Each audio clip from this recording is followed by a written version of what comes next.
devocional, lendo a palavra do Senhor, aprendendo da palavra do Senhor e o principal, levantando um altar diário nos primeiros instantes dos nossos dias, onde nós declaramos que Ele é soberano sobre as nossas vidas, sobre o nosso caminho, sobre o nosso trabalho, sobre a nossa família, sobre a nossa saúde, sobre os nossos relacionamentos.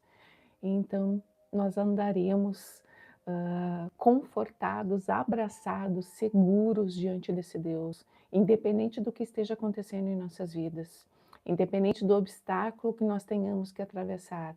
Nós não estaremos sozinhos, nós não estaremos sozinhas, nós estaremos com um Deus que é soberano, que é poderoso, assim como eu falava para uma amiga, uma cliente querida ontem, diante de um problema tão grande, a soberania de Deus ainda continua sobre as nossas vidas quando nós confiamos, quando nós tememos, quando nós andamos em fé, independente do que esteja acontecendo conosco ou com a nossa família. E nós estamos então no estudo de Romanos e hoje ontem nós falamos sobre as leis, né? A importância de obedecer às leis humanas, as leis dessa terra, as leis dos países, as leis das cidades, e que isso faz parte também dos princípios daqueles que estão na presença do Senhor. Quando nós nos dispomos a obedecer, né, a justiça dessa terra, que conforme a palavra do Senhor nos fala, foi levantada por Ele próprio.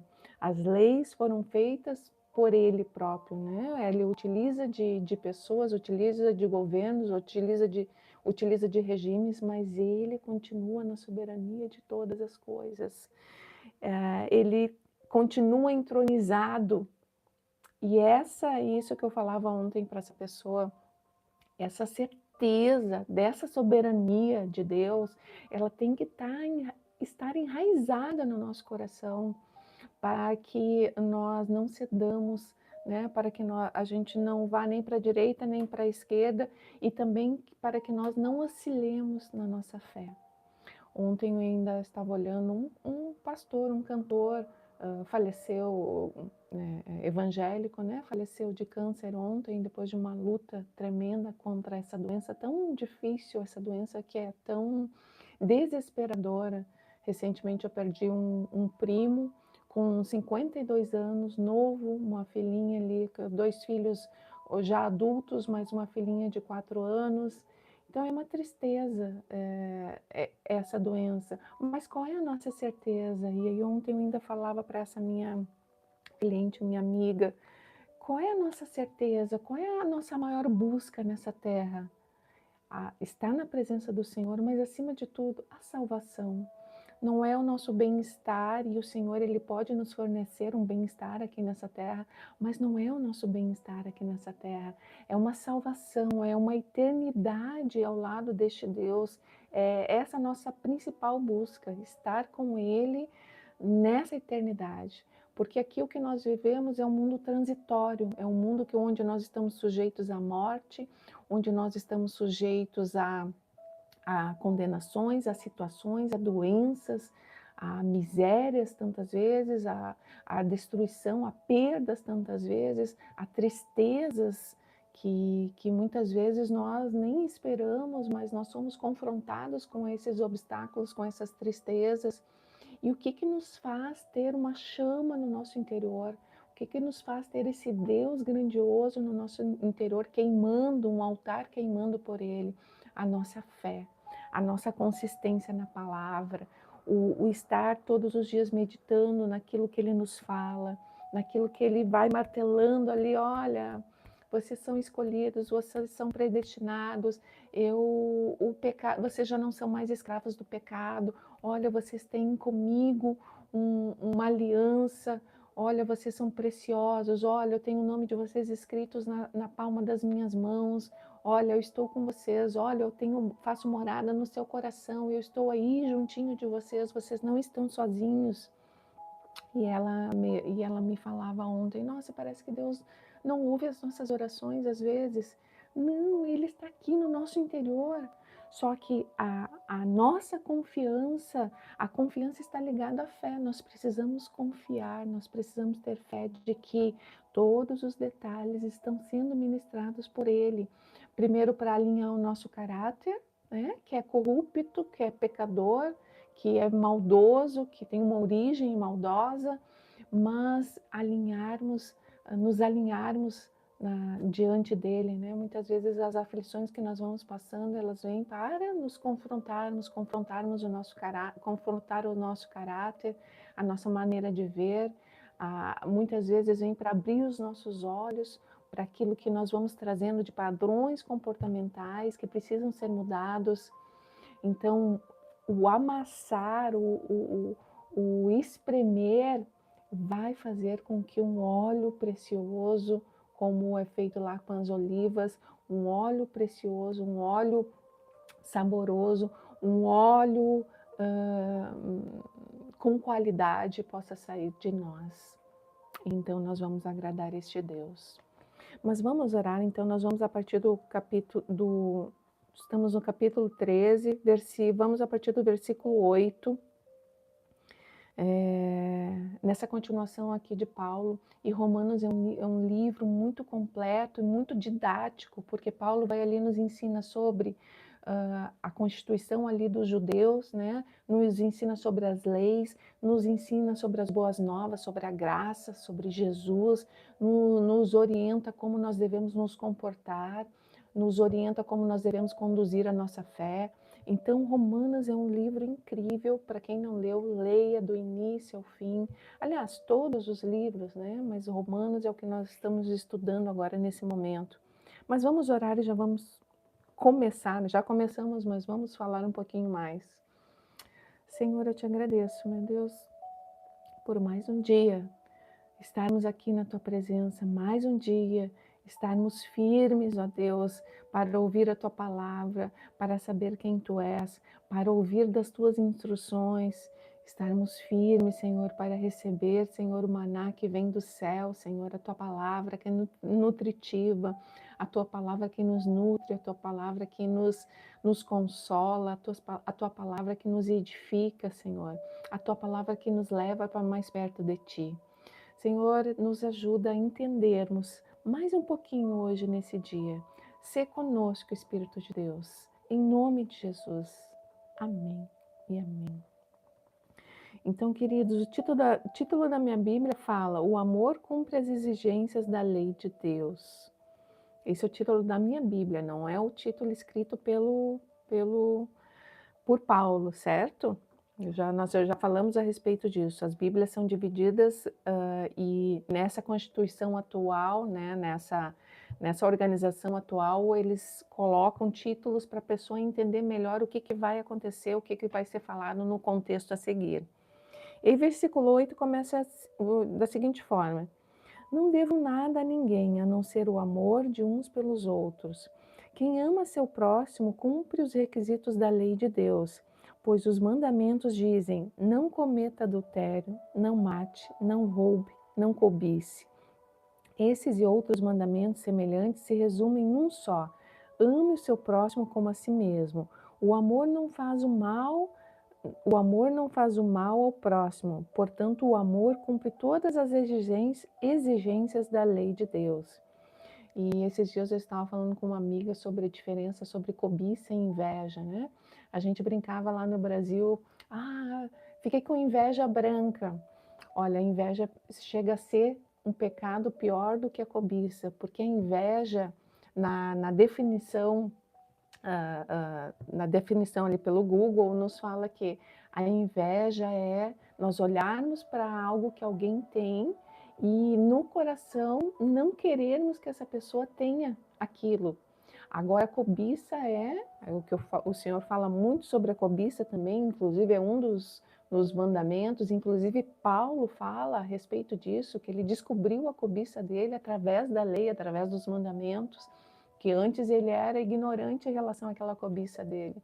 Então, o querer algo de alguém, o querer algo que alguém tem, a casa que alguém tem, o marido que alguém tem, o carro que alguém tem, a estabilidade que alguém tem, um filho que alguém tem. Essa é a cobiça e é algo que o Senhor abomina.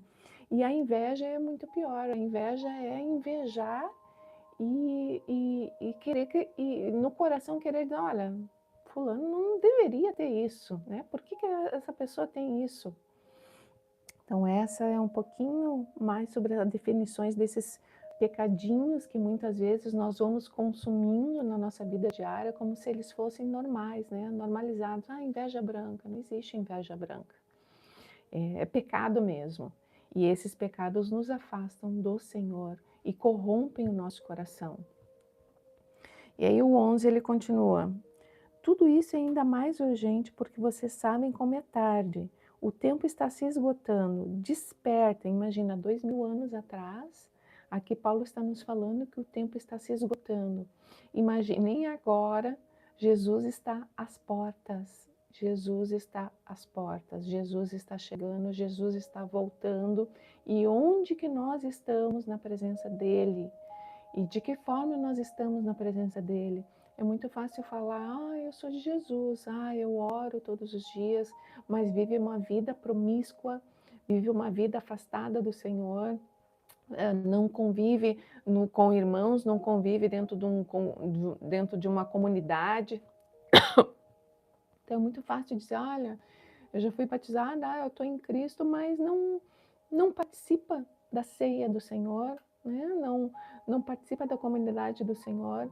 E esse nosso pensamento inverso àquilo que o Senhor nos instrui, vai sempre nos afastar do Senhor. E lá no dia final, o que vai acontecer? Aquela palavra que tem ali em Mateus, né? Mas Senhor, eu expulsei demônios em seu nome, mas Senhor, eu fiz isso e aquilo no teu nome. E o Senhor vai dizer, olha, não te conheço. Desculpa, não te conheço. Porque não foste obediente, porque não andaste retamente no meu caminho, porque não me temeu como deveria me temer, porque não seguiu os meus princípios verdadeiramente, deixou que a sua carnalidade ficasse em evidência, mesmo ali as palavras, mesmo pessoas sendo instruindo. Então é isso. Pronto. E aí, continuando aqui. A noite está quase acabando e logo vem o dia. Portanto, deixem de lado as obras das trevas como se fossem roupas sujas e vistam a armadura da luz. Então, a palavra de Deus nos fala que nós somos limpos nas nossas vestes quando nós estamos com Ele.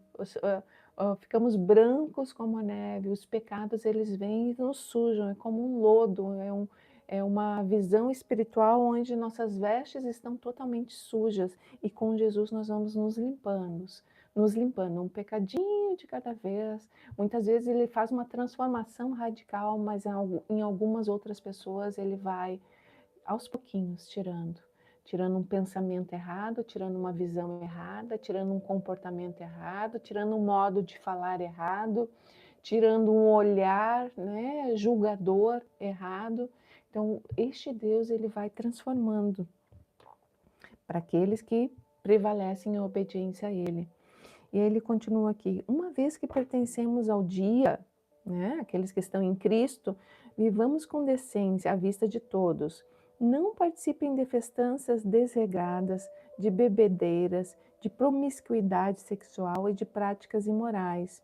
E não se envolvam em brigas nem invejas. Em vez disso, revistam-se do Senhor Jesus Cristo e não fiquem imaginando formas de satisfazer seus desejos pecaminosos. Tudo que nós vamos fazer, aquilo que eu sempre falo, né? Nós carregamos o estandarte, né? A bandeira aqui de Cristo.